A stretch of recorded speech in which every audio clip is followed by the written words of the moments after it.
कीड़ा इसका जहरीला बन रहा है और इसको पॉइजन ना बन जाए, तो अगर डॉक्टर कह देता है कि मुझे इसके चीरा देना है, बच्चा भागता है, मैंने नहीं दिलवाना, माँ क्या करती है?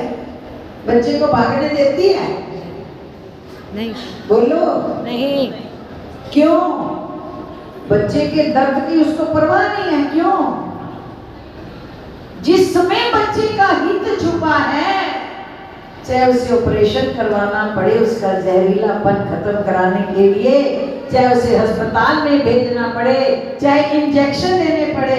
प्रेमियों, दुनिया की बातें इंजेक्शन ही है, दुनिया के इल्जाम इंजेक्शन है, संसार वालों की कड़वी मीठी गोलियां हमारे कर्मों को काटने के लिए ही है। यकीन करके जानो, जिस वक्त भगवान से भी सवाल हुआ था देवकी का कि प्रभु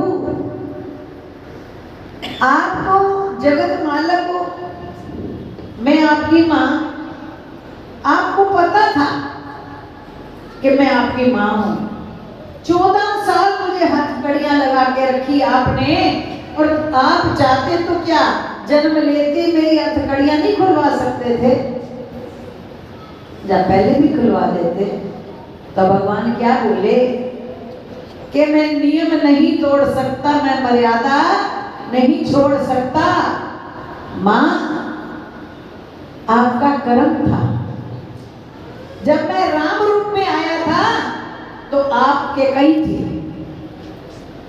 कैकई थी, और आपके मुंह से जब ये बात निकली 14 वर्ष के वनवास की, तो जो 14 वर्ष का वनवास आपके मुंह से निकलने से मुझे 14 वर्ष का वनवास दिया गया, तो वो 14 वर्ष के वनवास ने आपको 14 साल की हथकड़ियां जेल में लगवाई। तो कहने लगी कि आप काट सकते थे ना? कहने लगे माँ, मैं इस नियम को नहीं तोड़ सकता, उस कर्म की खातिर आपको 14 साल जेल में हथकड़ियां लगी।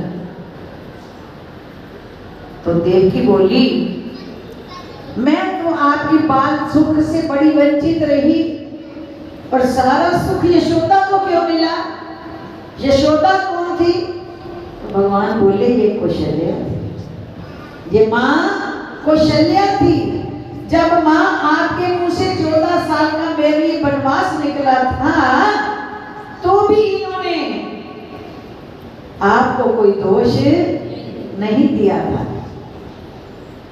आपके साथ दिल से वही प्रेम, वही सहानुभूति, और मेरे जुदाई का दुख भी सहा, तो भी आपको सी नहीं करी, और उस दुख को सहकर भी उसने जो मेरे सुख से वंचित रही, पुत्र की शादी करी, बहू पुत्र दोनों को वनवास दे दिया, वो सब सहकर भी उसने दोष आप पे बिल्कुल नहीं लगाया।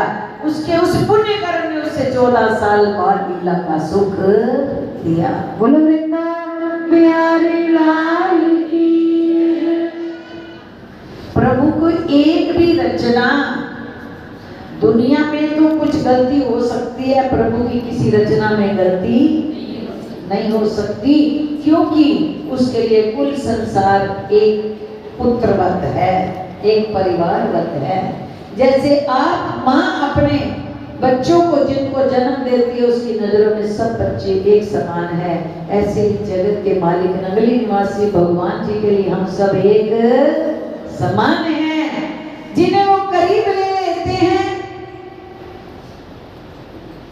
एक भजन बना है, मैं सुनिया मेरे श्याम प्यारे ठेकेदार तुम्हें